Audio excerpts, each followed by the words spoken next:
This is the rebel leader. You will be exterminated! You may be interested in something I have discovered. Just released today. It is Doctor Who, Scratchman. You have stolen the script. That's why it was never filmed. No. This is the book version of the film. He never got to make it into a film, so that's why he turned it into a book. It is because of you. It was not made. These prisoners are to be exterminated at once. One moment. If you spare us, I can probably ask the BBC really, really nicely to turn this into a film. During the next couple of years, maybe. Speak quickly! Okay, I'll get going right now. Hurry! Time is of the essence! And that K9 film isn't coming anytime soon. Hurry! We must see Scratchman! We must see Scratchman! We must see at least another Doctor Who film! Ah! Getting so annoyed. Yeah, tell me about it.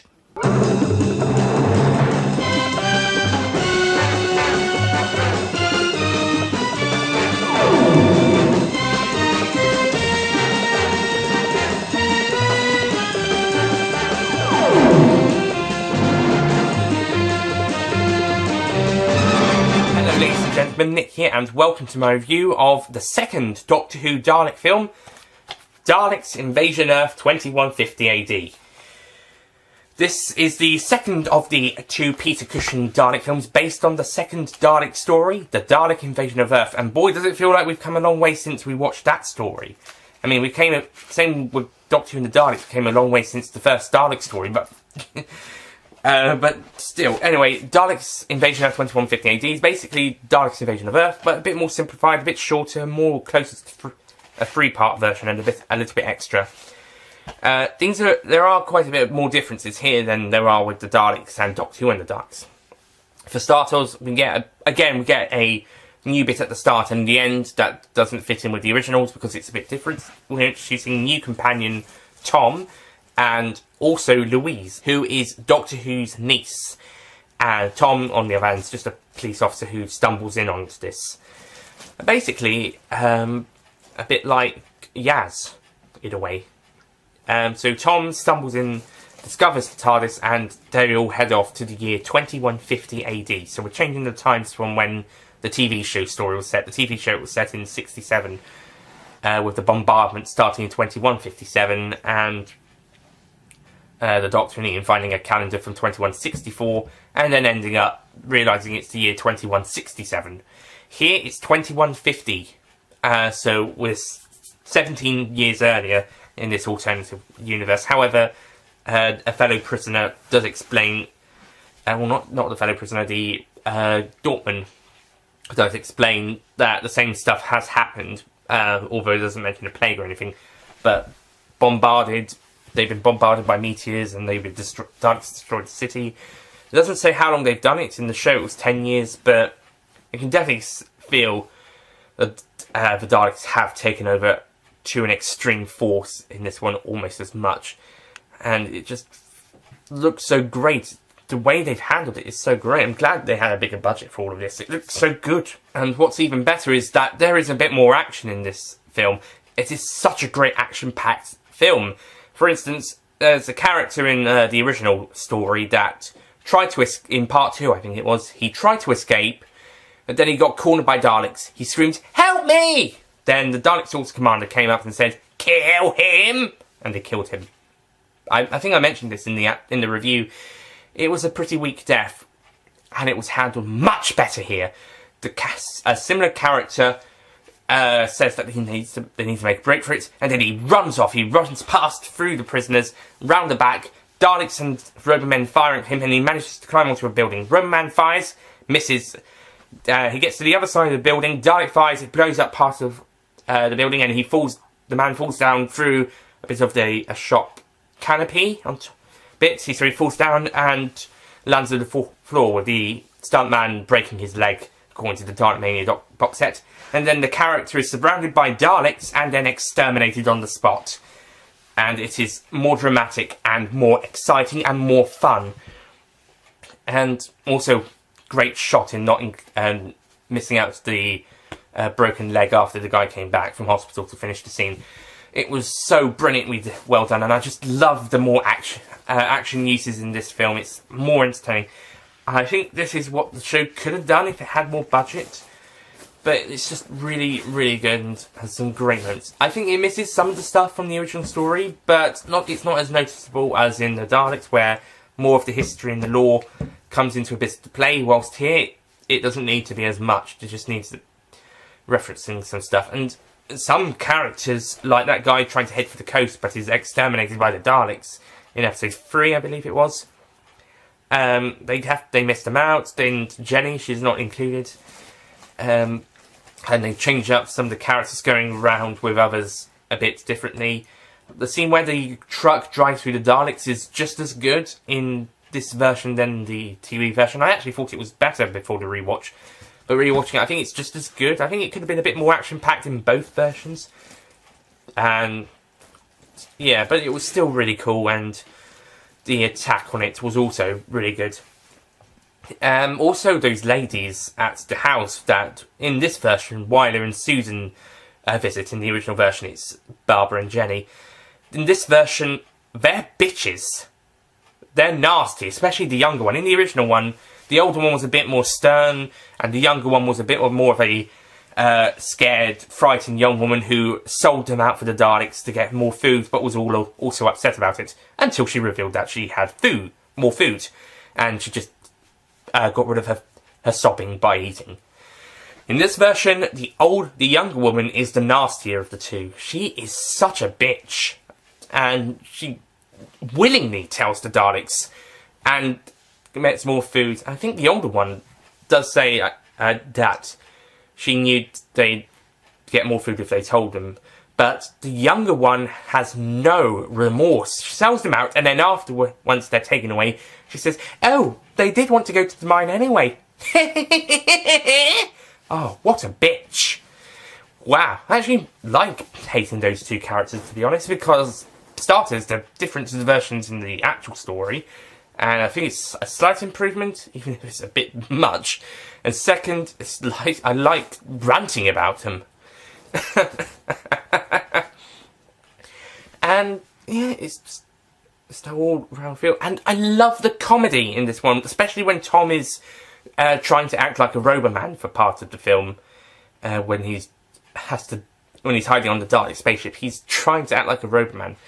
And stuff with the Earth's core is also really greatly done. And also for Daleks, the Dalek colour schemes are a bit different. We've got the black Dalek from last time, but he's now got gold sensor globes. In the other one, according to this picture, it was silver and gold, whilst here it's just plain gold. He's also got a claw instead of a sucker. The red one's also still got a sucker. That one in the original was black. In this black sensor globes, here they're silver. And then you've also got a gold one, which with black sensors, and the plunger. The red one feels like the sort of commander Dalek, and the black one feels like the commander of the camp. But it feels like the gold one is in charge, similar to how the last film had the black and the red Daleks to show rank in that story, whilst all the Daleks in the first Dalek story were all the same, more or less. Maybe with some higher ups, but they were still all black and silver and gold, silver and blue. But the the film had a black and gold / silver and a red / black and gold one.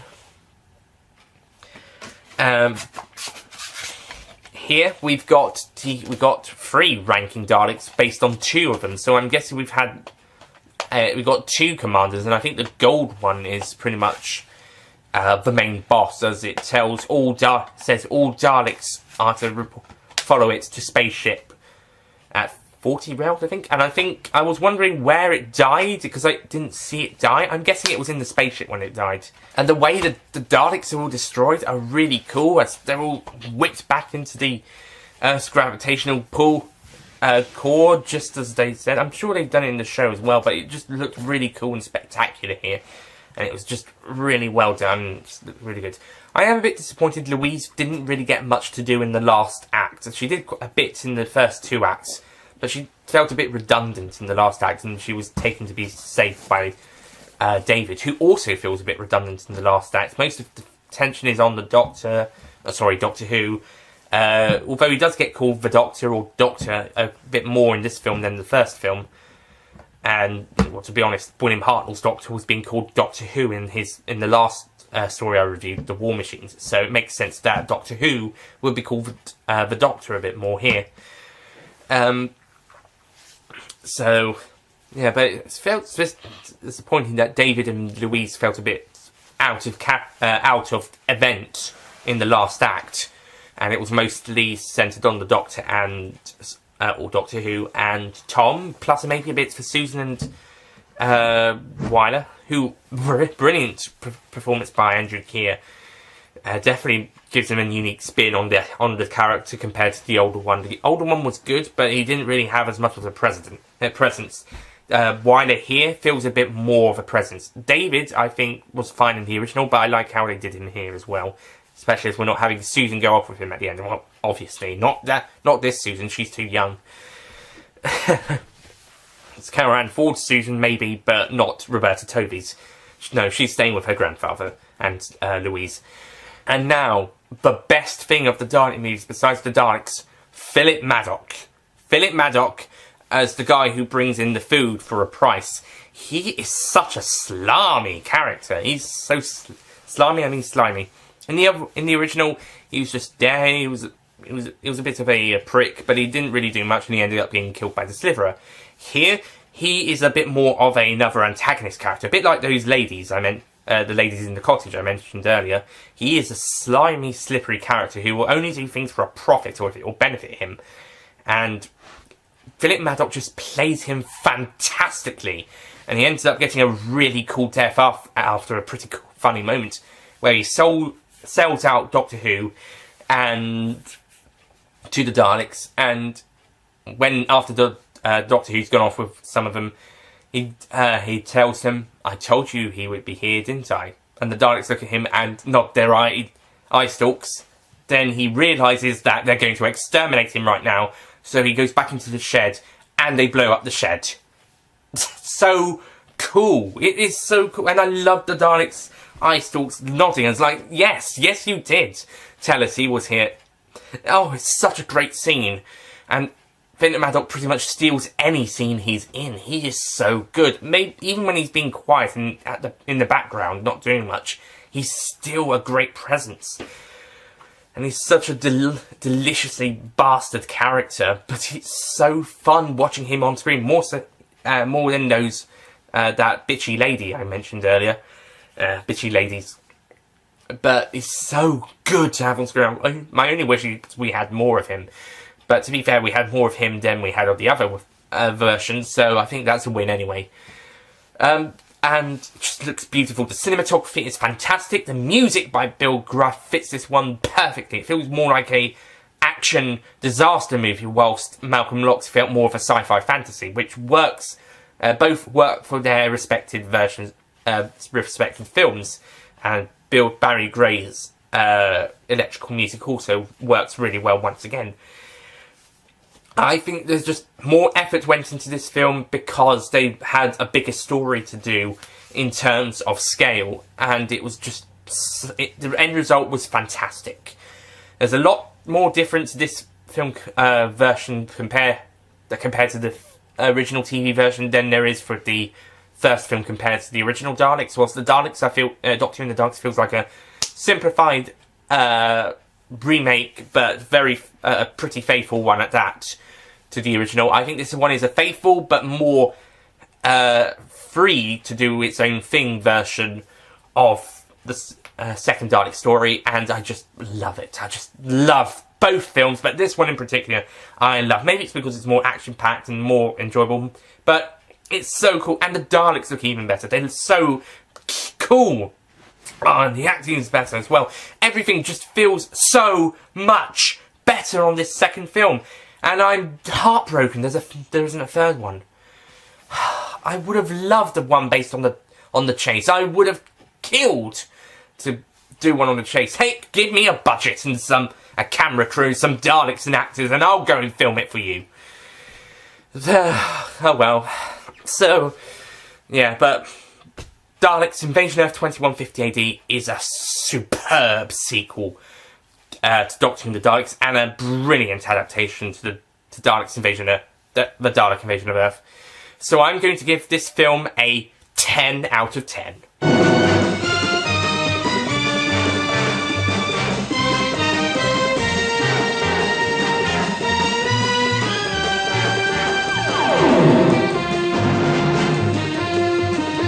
A well-deserved 10 out of 10 score for both films, but this one in particular deserves it more, and it's just so amazing. I wouldn't be surprised if the Chase film was better, because I prefer the Chase, and they could have put 100% effort into that one, just like they did with the previous two films. And I know this one certainly had 100% effort into it. I think maybe even more than the first one, although I think that was 100% effort from most around. Any niggles? Well, once again, there is some dubbing issues, but I can look past that. And there is a bit of a slow pace at times, but compared to the other version, it's pretty fine. And like I said, some bits are omitted and other bits kind of rushed, to be honest, in some bits. But I still think this is a fun, enjoyable, and brilliant film. It might even be one of the best of all time for my, at least in my opinion. I'm not sure yet, I'll have to see. But certainly, it's such a great film, and if you're a Doctor Who fan, I strongly recommend watching these two films. I know lots of people don't count them as canon, but I really think you need to watch them anyway, because they're just so much fun. I know some people aren't so keen on them, but my god, they're just so good, they're so fantastic. So that's my review of Daleks Invasion Earth 2150 AD. I'm going to do a mini ranking in a few minutes on the two films, and I'll also look at the documentary Dalek Mania, between the 10th Planet and the Power of the Daleks. That will be an honourable mention on the Dalek film ranking, because it's not really one of the films, it's a documentary on it. So I'll mention that as an honourable mention there, as well as also on the Season 4 ranking with an Adventure in Space and Time. Anyway, so that's it from me. Thank you for watching, and I'll see you guys next time. Goodbye.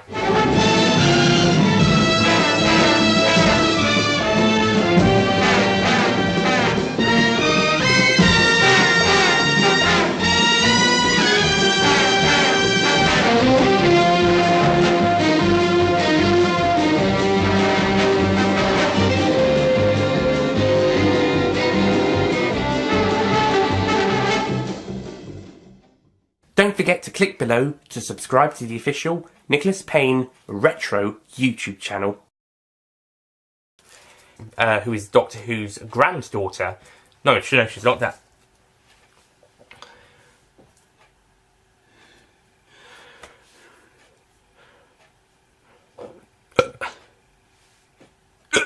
Shut up, whatever that is.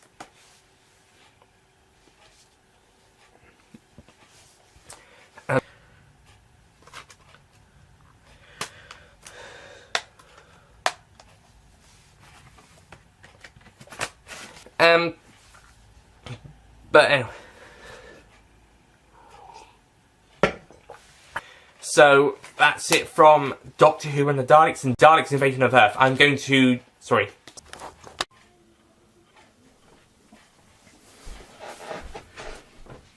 You may be interested in something I have discovered. Released today.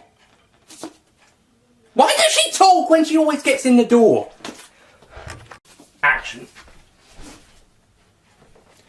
You may be interested in something... Sorry.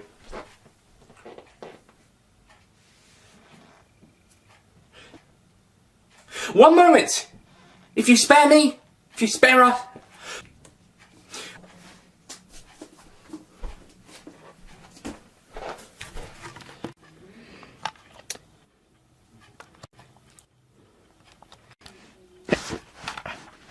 It is Doctor Who Shit.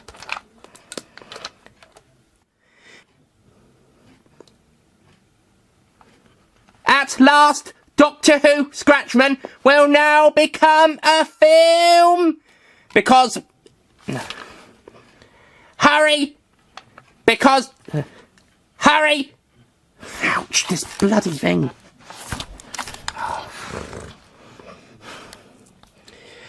Hurry! Time is off!